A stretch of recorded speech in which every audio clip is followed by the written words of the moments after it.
Welcome to the Vet Med Wellness and Leadership Podcast, where we discuss central challenges vet med leaders face, such as burnout, stress, and difficult interactions with clients and staff, just to name a few. In each episode, you will hear about actionable solutions that you can apply to your practice and invitations to connect with fellow leaders who are passionate about improving the wellness of the vet med profession. By subscribing, liking, commenting, or sharing this podcast, you are helping more veterinary professionals find the resources shared in these episodes. Thank you in advance for listening and supporting this show. I hope you enjoy it.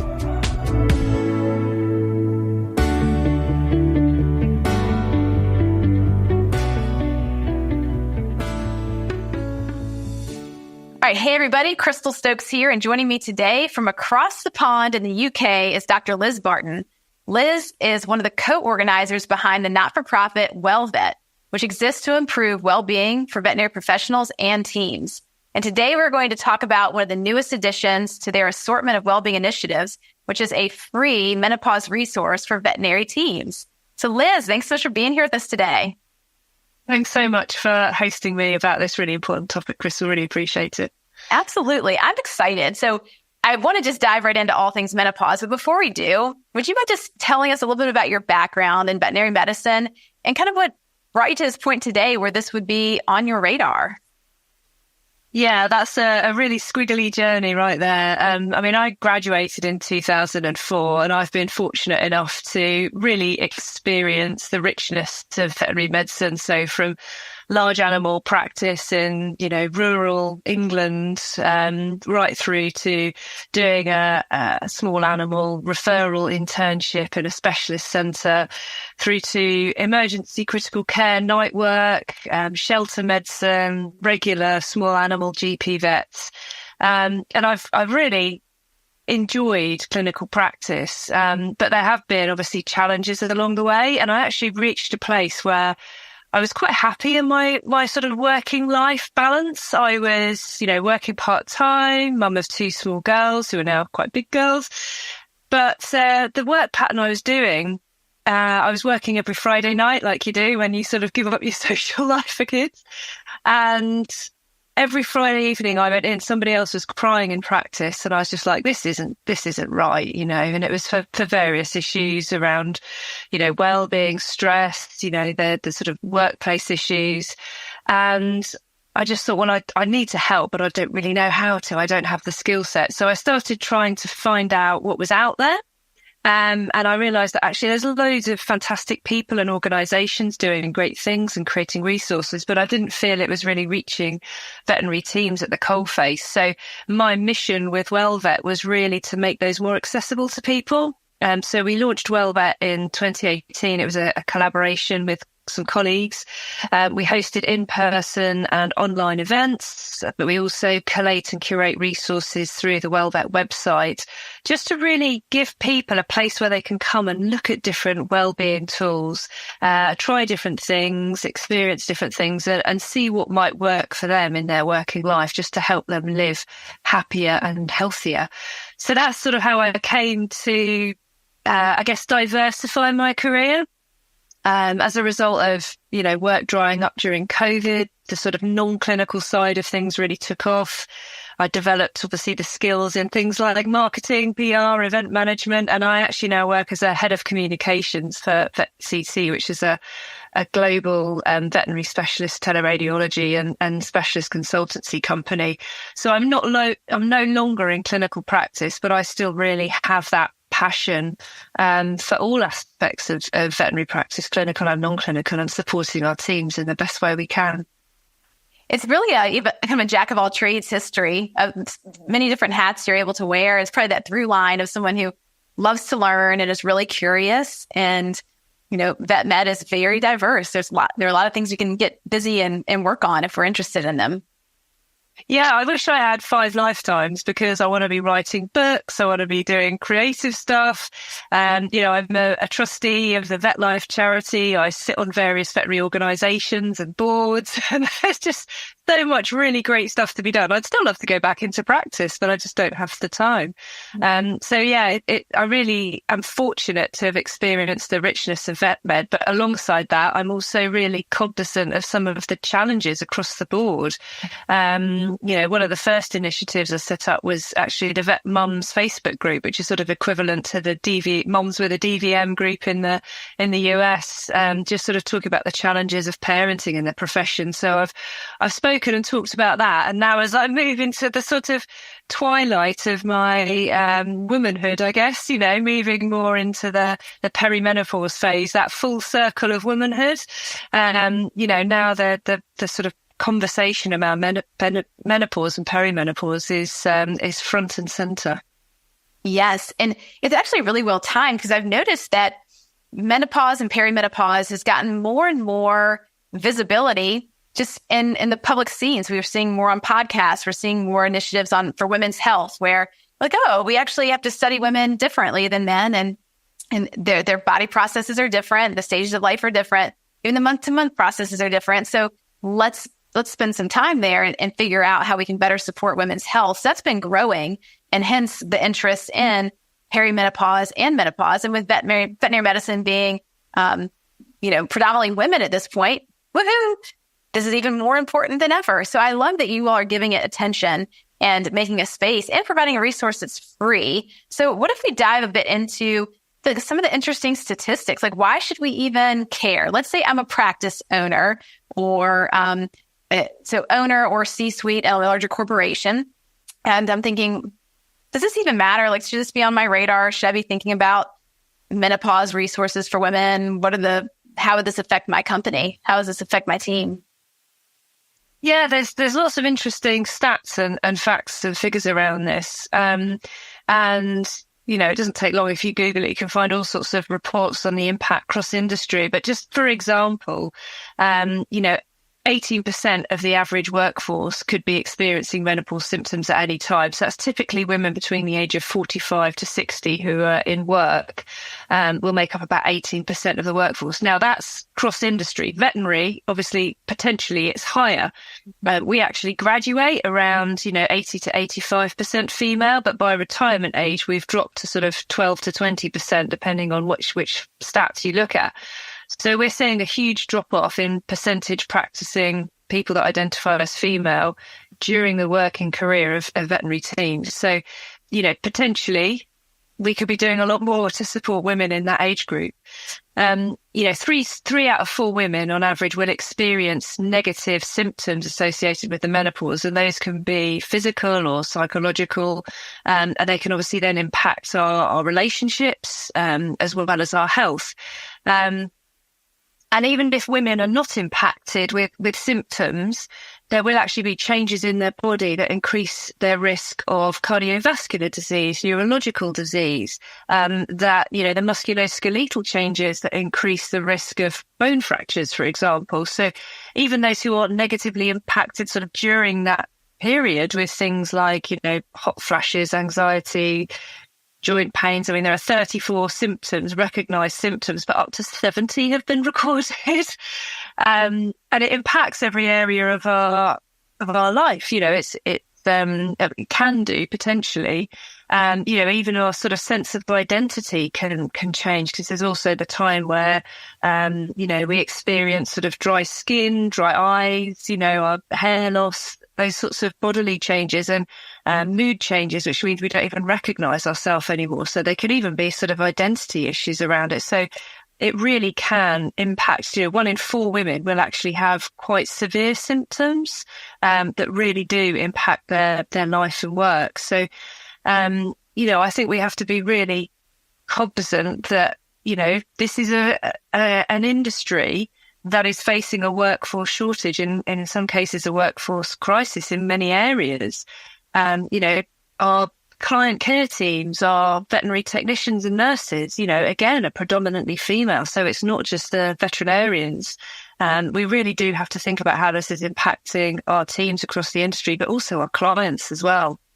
Right. Have there been any statistics on, the financial impact of what it does to the workforce, either for veterinary medicine or the workforce at large, when this is not reported or addressed?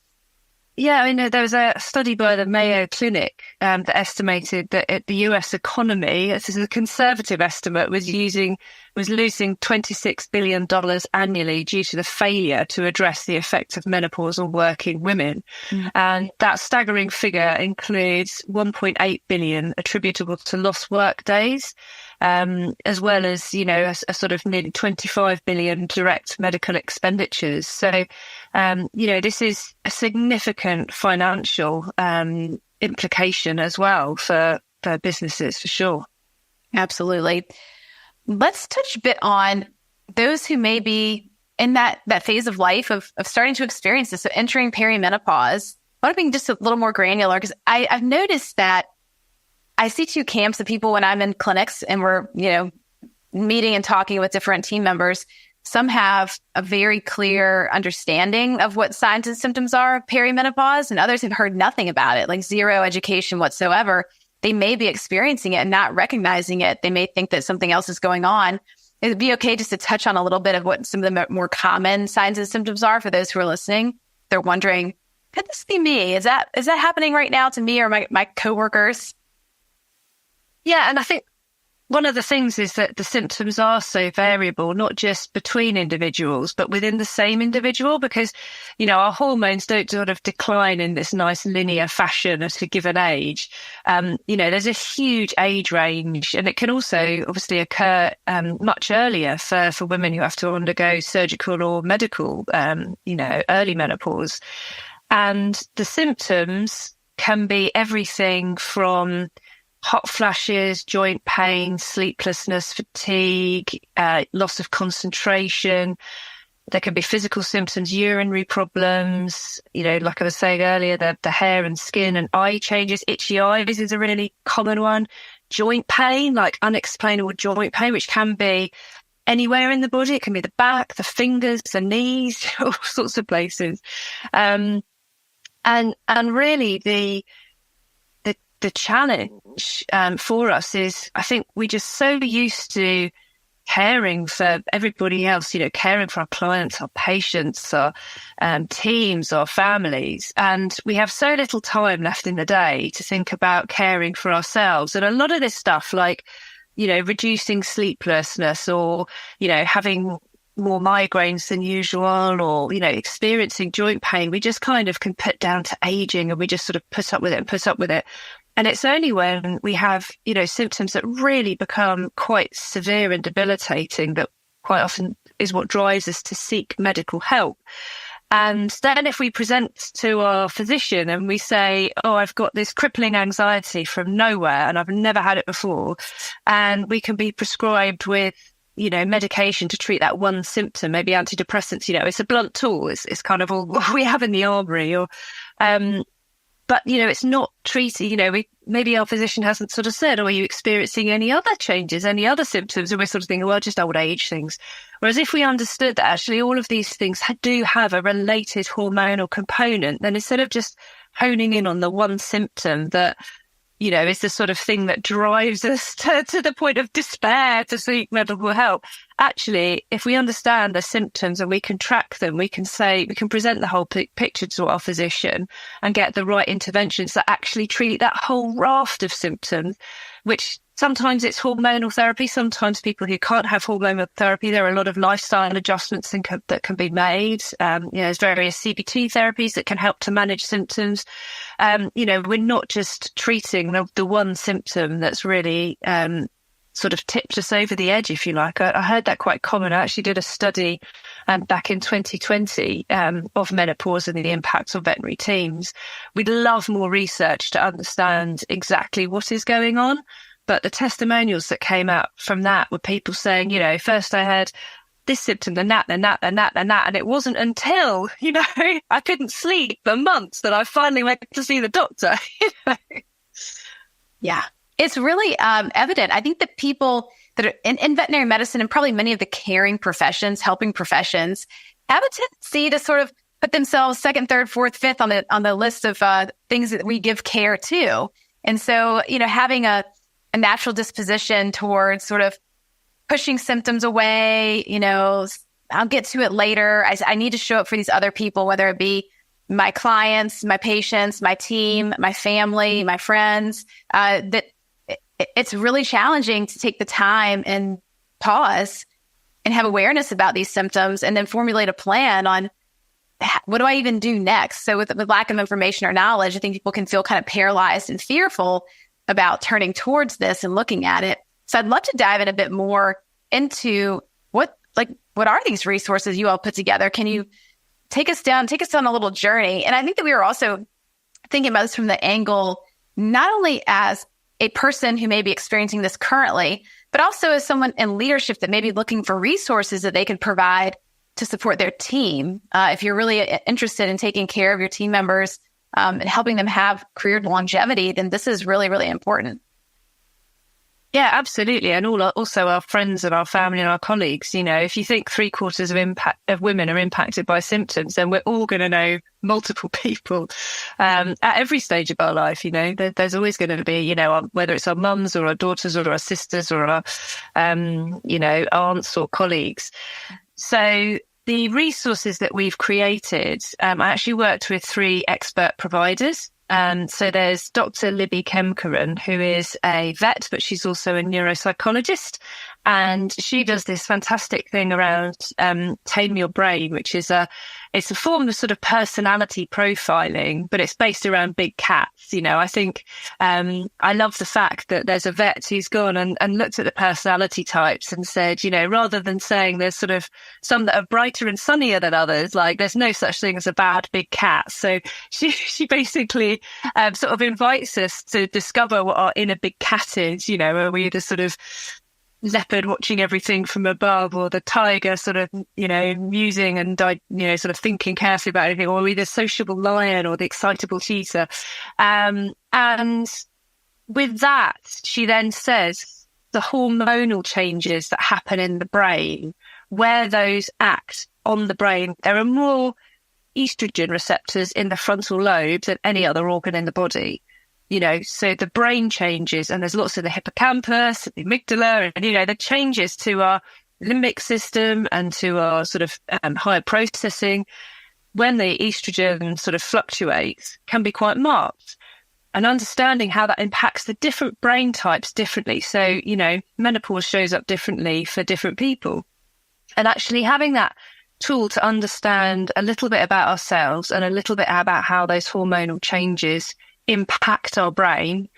And then she provides some very practical sort of somatic interventions and tools for us to then enable us to sort of regulate that, which is fantastic. So they're very, very practical tools. We've deliberately kept all the videos to less than half an hour. I mean, some are just a few minutes long, but they're deliberately intended to be bite-sized so people can come and dip in and dip out and figure out what works for them.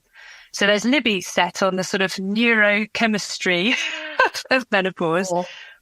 And then we've got Dr. Claire Gilvray, who is a human physician. She's got expertise both in women's health and in psychiatry. Mm-hmm. And she also talks through the pillars of lifestyle medicine. So there's this organisation called the British Society of Lifestyle Medicine, which looks at sleep. It looks at, sort of toxic habits. It looks at nutrition. It looks at movement. It looks at sort of 6 different areas. And, one of those is actually community, like socializing. So it looks at those different areas. And Claire talks us through what, we can do as veterinary teams in the moment, veterinary team members, but also, surrounding colleagues and employers, what we can do to help in those areas of our lifestyle where we can make changes that help to mitigate symptoms. So what do we need to do around improving our sleep, for example? I never knew that actually you can use cognitive behavioural therapy really effectively to manage poor sleep. So that's one really great example of a practical tool that we can all be applying if that's affecting us. So she talks through those in a series of videos. And she also does a really nice general introduction to menopause and talks about the hormonal therapies that are out there as well. And she finishes up with a couple of really nice talks on men in the menopause. So, how men experience a sort of andropause, so when their testosterone levels drop and what that looks like for them, but also enabling them to support their partners, their loved ones, their colleagues who may be experiencing menopause symptoms as well. And then also one on sort of menopause in the workplace and what we could be doing as workplaces. So that's all really super practical. And then we've got Dr. Chloe Hannigan, who is a vet and a qualified yoga instructor, giving some fantastic evidence-based interventions on breathwork, meditation and yoga, which have really powerful science behind them. I'll be the first one to hold up my hand and say I used to write off all this stuff as kind of, voodoo magic and just, want to let a rubbish. How can breathing help me, de-stress when my hormones are all over the place? But, there is such a weight of evidence, and she provides some really great practical ways to help us manage our symptoms alongside, the lifestyle changes. And one of them is literally like a couple of minutes meditation that you can do in the clinic between consultations if you're just needing a moment to decompress and just need to be sort of guided through that, just to help, bring the hormones down, bring the changes down in your body and just help you to have a better day. So yeah, really comprehensive. Just the first stepping stone. I wanted to get something out there. And yeah, I really hope people find it helpful. I love it. And it's as a psychotherapist, I'm just nodding along for people that can't see the video, like, yes, yes, yes.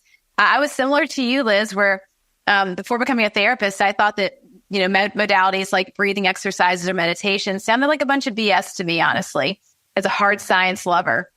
But now we know there's a just overwhelming amount of evidence that proves that these practices have a major impact on your physiology. So, and they're free and we can do them anytime. It's kind of amazing. And the side effects are basically none. Just take some time out of your day to practice them and do them. So it's so beautiful that you have these teachers and providers that are willing to come together and put in a lot of hard work to give this content for free. Like that's amazing. What kind of feedback have you been getting since this has been out in the world? I'd love to know what you're hearing from those who have engaged with some of this material. Yeah, we've had some really great responses from people. We had over 1,000 views in the first month alone, which was fantastic. And yeah, I'd really just love people to share the word if they find the resources helpful. But, one co-worker in particular said it empowered her. Sorry, not a co-worker, but one veterinarian got in touch to say that it had empowered her to have the conversation with her employers for the first time, and also to discover some things that she could put in place in her own life to help her. And so that facilitated a conversation with her workplace, which meant that they could then make some changes for her. So I'm really excited and hopeful to hear back from her to see how that's working out. But a lot of this is about empowering both the individual and the employers and colleagues to understand how to approach this conversation, because it is uncomfortable. It's not easy. It has been taboo. And we really need to address that, because if we don't talk about it, if we don't help people, nobody gains. The practice doesn't gain, the individual doesn't gain, the patients and clients don't gain, the team don't gain. Whereas if we do, have the awkward conversation, first of all, it becomes less awkward over time.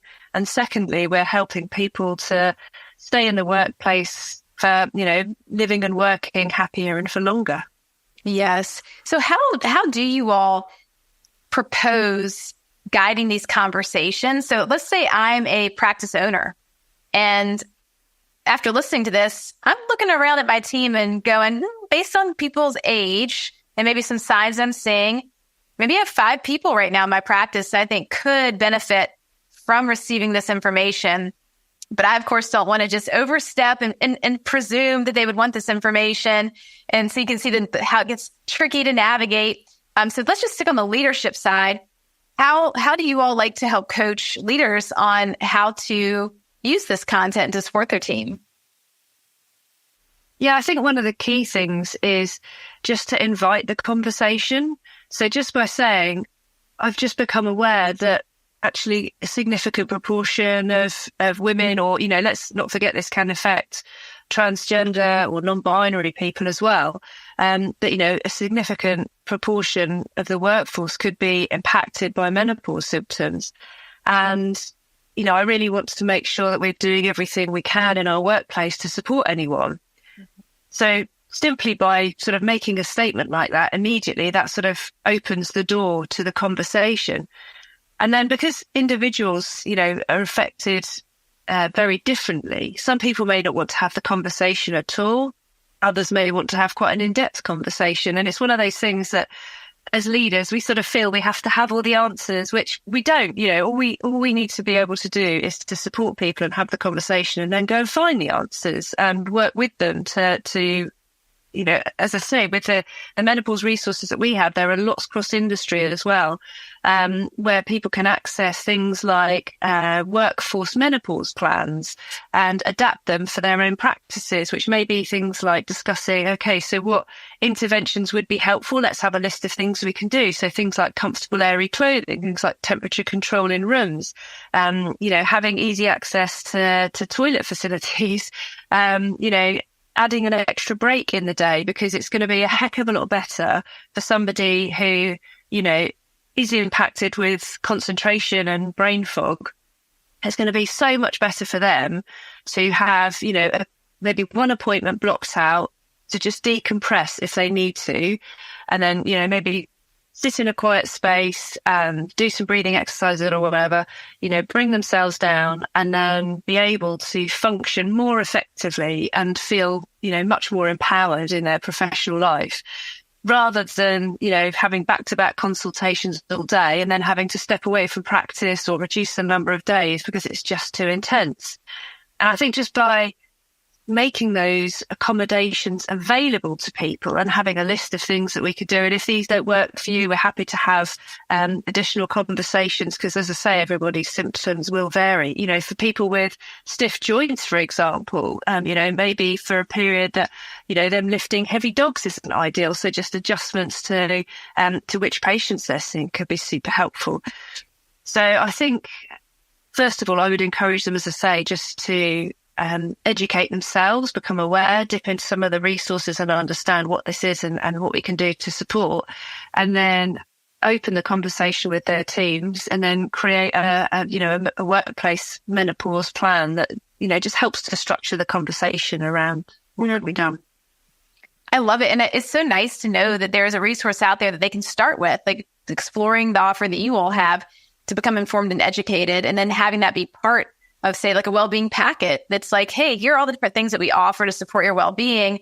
It's just one part of it, that will apply to some of you and not to others. But when you need it, it's there.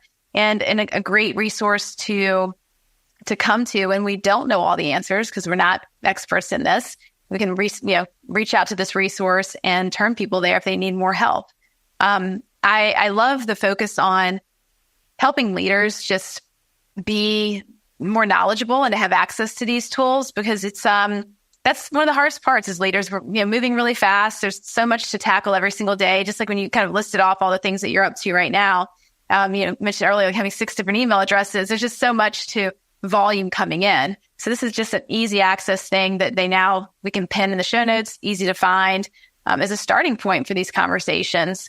For those listening who maybe are not in a leadership position, but they are experiencing some of these challenging symptoms, they maybe want to bring it up to their employer. They feel a little nervous. Do you have any words of wisdom for initiating that conversation with your leadership team if you feel like you may need extra support? Yeah, I think, again, that's quite an individual thing, and it sort of depends on the relationship you have with your employers as well. But certainly, for people that are having this conversation, largely it's because they enjoy their work and they want to stay in their work, and they're potentially feeling the psychological and or physical impacts, which can things like anxiety and knocking confidence. It can be a really, really hard conversation to have, right?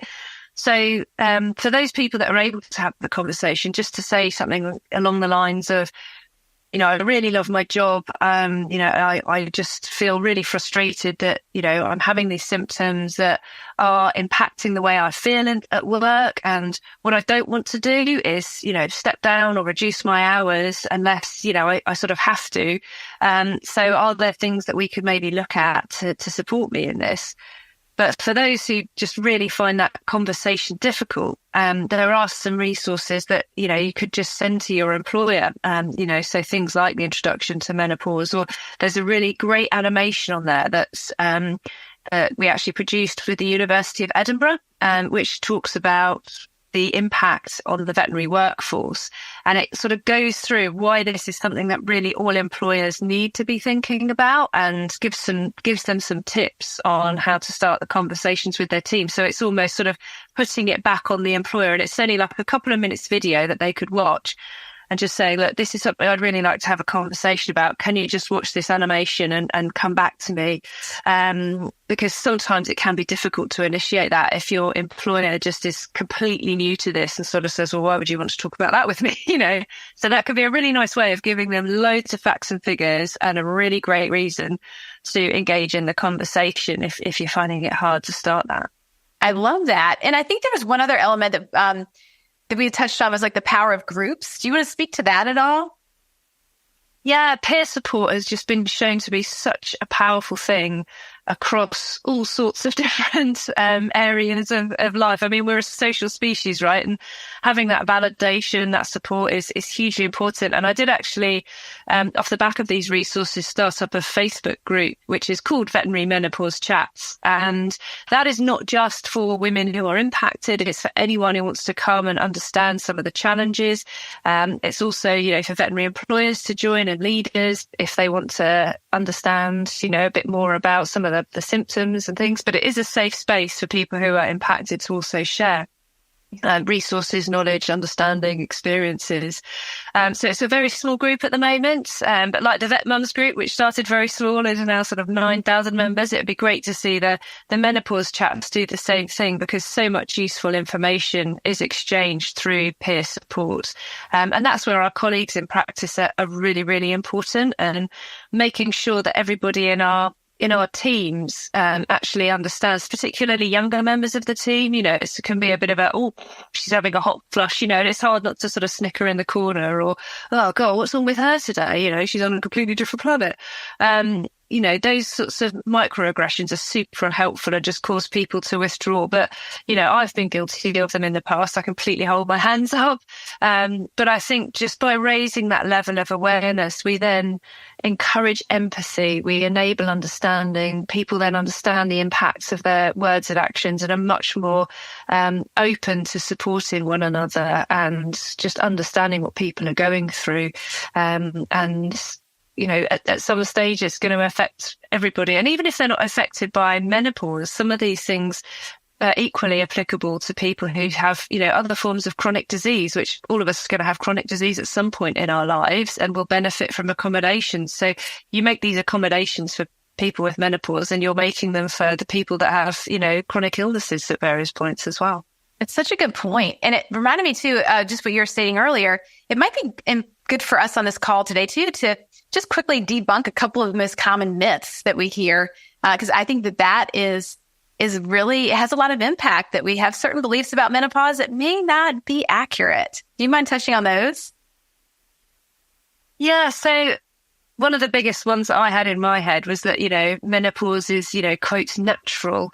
And, we all have to go through it. So we should just put up and shut up, much like, we have to with our menstrual cycles. And, so explaining that, yes, it's a biological phase that all women will go through. But obviously some women, for them, it'll be a lot earlier because of surgery or medical conditions. Even though it is, quote, natural for most, it doesn't feel like a natural process that our body is being pushed into menopause. And, kind of using that word natural can make people almost feel like they're not validated, their feelings aren't validated. So I think just making sure that, we understand that even though this is a a transitional phase for our bodies, it doesn't mean that we should ignore the impact on our lives and the fact that there's a lot that we can do to mitigate that. And I think, with the whole getting on with it thing, it's quite a frequently held belief.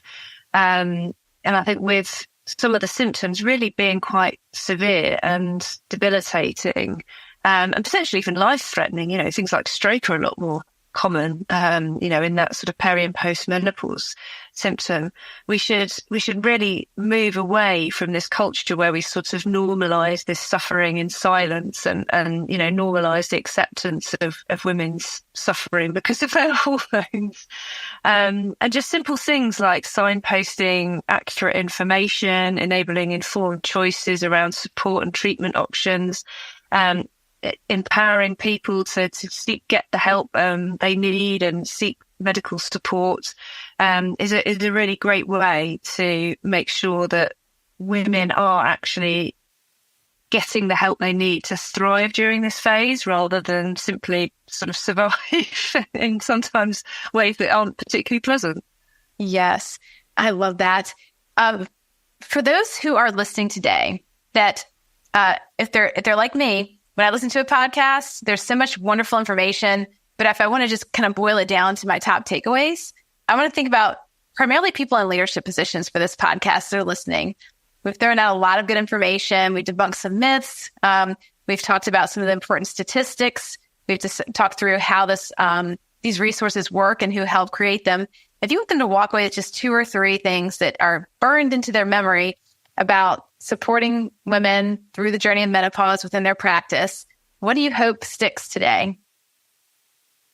I think if you want to retain experienced, professional, hardworking, caring women in your teams, then looking at menopause, understanding what you can do to open the conversation, facilitate supporting them in the workplace, will pay dividends way beyond the awkwardness of having the conversation or any, accommodations that you make in practice, because you will keep women in roles in practice, leadership roles in their careers, thriving and enjoying their working lives for longer. It's not just a sort of productivity and profit thing, even though those will benefit from that. It's also our moral and ethical obligation, to support people where we can. This conversation is rapidly expanding across industry. And as a female-dominated profession, we have a huge opportunity to really lead the way on this and have other industries look at us and go, wow, have you seen what the veterinary industry has done? Like, it's brilliant how they're supporting women, and look at how that's improved their retention and the financials and the well-being, and retaining the experience to mentor younger members of the team. Whereas at the moment we're lagging behind, and actually it's other professions. Actually in the UK, the finance industry is one that's leading the way. And it's just bonkers that we could be benefiting so much from supporting our team members better, and we're not. So I'd encourage you, if you're a leader in practice, in industry, to listening to this, to please be the person that says, let's roll with this. Thank you so much, Liz. I think that's great advice for those leaders who are listening today. So let's point them in the direction of how to connect with these resources. Where should they look to find you? And then I can link all this up in the show notes for them. Yeah, so it's wellvet.co.uk. And if you go to the resources tab, you will see a box for menopause resources for veterinary teams. So just click on that, and then you'll see all of the videos and additional content and animations, etc., all on there. Wonderful. And if they wanted to join the group that you mentioned, can they find that through that website as well? Yes, it's on the website as well, or just go to Facebook and look for Veterinary Menopause Chats. Wonderful. Liz, thank you so much for being on with us today to talk about this topic. It's been so interesting. Yeah, thank you so much for having me. And this is just the first, I think, of a real change that we can make in the veterinary profession. So I hope others take this and run with this mantle. There's a lot more work to be done. And if you'd like to collaborate on anything, whether it's more research or additional resources, please reach out to me. I'll be delighted to help if I can. It's liz@wellvet.co.uk. Wonderful. We'll put all that in the show notes. And Liz, thank you for being a pioneer here and inspiring us to take the lead and be the ones that create the change that everybody knows is coming anyway. So let's get ahead of the curve and do it together. Definitely. Yes. Thank you. Thank you so much. Thank you for joining me today. I hope that you feel stoked after listening to this episode. And as always, I would love to hear your comments and feedback. Is there a topic that you want to know more about? Please let me know. And thank you again for subscribing and sharing your favorite episodes with others. It really means a lot.